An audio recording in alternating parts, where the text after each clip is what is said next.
বাজার থেকে কাঁচা আম চলে যাওয়ার আগে ঝটপট কিন্তু তোমরা এই আমের আচারটা বানিয়ে ফেলতে পারো। বানিয়ে স্টোর করে রেখে দাও, আর সারা বছর যখনই ইচ্ছে করবে যে আমের আচার একটু খাওয়া, ভাতের পাতে বা যে কোনো সময় মন চাইবে তখনই কিন্তু তোমরা খেতে পারো, এভাবে স্টোর করে রাখতে পারো। চলো আজকে তোমাদের সাথে শেয়ার করি কিভাবে আমি বানিয়েছি এই আচারটা। বাজার থেকে কাঁচা আম কিনে এনেছি। আমগুলো কিনে আনার পর এগুলোকে ভালো করে জল দিয়ে ধুয়ে নিচ্ছি। আর এখন তো প্রায় আমের আচার বানানো উঠেই গেছে। আগেকার দিনে মা এবং শাশুড়ি মারা বিভিন্ন রকমের আমের আচার বানাতো, বিভিন্ন টাইপের, এই গরমকাল জুড়ে, যতক্ষণ পর্যন্ত এই কাঁচা আম বাজারে পাওয়া যায়, এমনকি গাছেরও আম দিয়ে।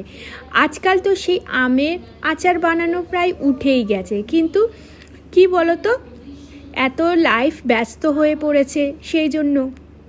কিন্তু ওই আমি চেষ্টা করি একটা আমের আচার বানানোর জন্য, মানে একরকম। তো আমগুলোকে একটু বড় বড় বা মিডিয়াম সাইজের কেটে ভালো করে আরেকবার জল দিয়ে ধুয়ে নিয়েছি। এরপর একটা ঝাঁঝরির মধ্যে নিয়ে জলটাকে ভালো করে জল ঝরিয়ে নিয়ে একটা থালার মধ্যে আমগুলো নিয়ে পরিমাণ মতো অল্প নুন আর অল্প হলুদ দিয়ে ভালো করে সব আমের সাথে এভাবে মিশিয়ে নিলাম, মানে মাখিয়ে নিলাম। দেখো মাখানো হয়ে গেছে। এরপর আমি আমটাকে সোজা নিয়ে যাব ছাদে বা যে কোনো রোদে আমি রেখে দেব, বেশিক্ষণ না, 1 থেকে 1.5 ঘন্টা রাখলেই রোদে এরমভাবে, তাহলে বেশ হয়ে যাবে। তারপর দেখো রোদ থেকে আমি আমগুলোকে নিয়ে এসেছি। আমগুলো কিন্তু বেশি শুকায়নি, জাস্ট একটু জলটা ঝরিয়েছি।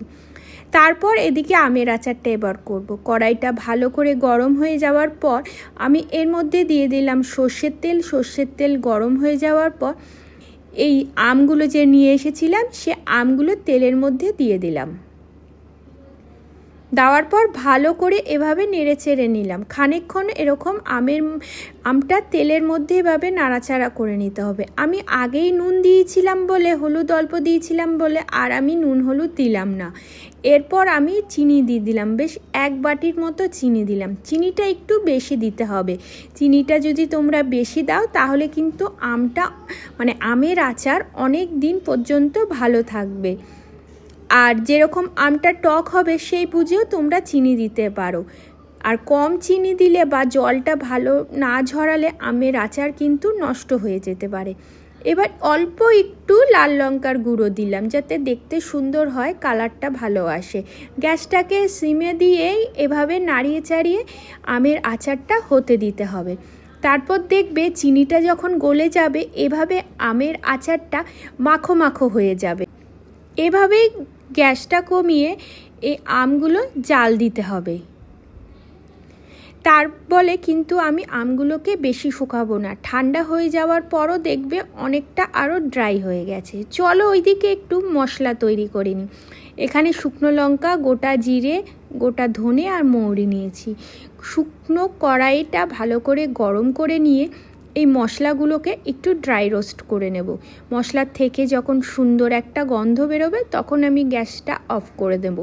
দেখবে যাতে মশলাগুলো বেশি না পুড়ে যায়। আমি এখানে শুকনো লঙ্কা একটাই দিয়েছি, তোমরা যদি বেশি ঝাল দিতে চাও বেশি পরিমাণেও দিতে পারো। তারপর সেটাকে মশলাগুলোকে ভালো করে গুঁড়ো করে নিয়েছি। দেখো আমের আচার এদিকে আমার হয়ে গেছে। সবার লাস্টে যে এই ভাজা মশলাটা তৈরি করলাম সেটা এই আমের আচারের ওপর দিয়ে দিলাম, সবার লাস্টে দেব। তাহলে কি বলতো, এই যে ভাজা মশলার যে গন্ধ আর সেন্টটা সেটা থাকবে। ভাজা মশলাটা দিয়ে আমি গ্যাসটা অফ করে দিলাম। তৈরি হয়ে গেছে চিনি দিয়ে আমের আচার। এটাকে খানিকক্ষণ ঠান্ডা করতে দেব। ঠান্ডা হয়ে গেলে তোমরা কিন্তু যে কোনো জার, মানে ভালো হয় কাচের বয়ম বা জারের মধ্যে যদি তোমরা রেখে দাও তাহলে কিন্তু অনেক দিন পর্যন্ত আচারটা ভালো থাকবে। আর চেষ্টা করবে আমের আচারটা যখন নেবে তখন শুকনো একটা চামচ দিয়ে নেওয়ার জন্য, তাহলে কিন্তু আমের আচার নষ্ট হবে না, খুব তাড়াতাড়ি নষ্ট হবে না, ভালো থাকবে। তো এরকমভাবে চটজলদি তোমরা আমের আচার কিন্তু বাড়িতে বানিয়ে নিতে পারো। কিরম লাগলো জানিও, ভালো লাগলে লাইক শেয়ার কমেন্ট করো। তাহলে আজকের মতো টাটা, সবাই ভালো থেকো।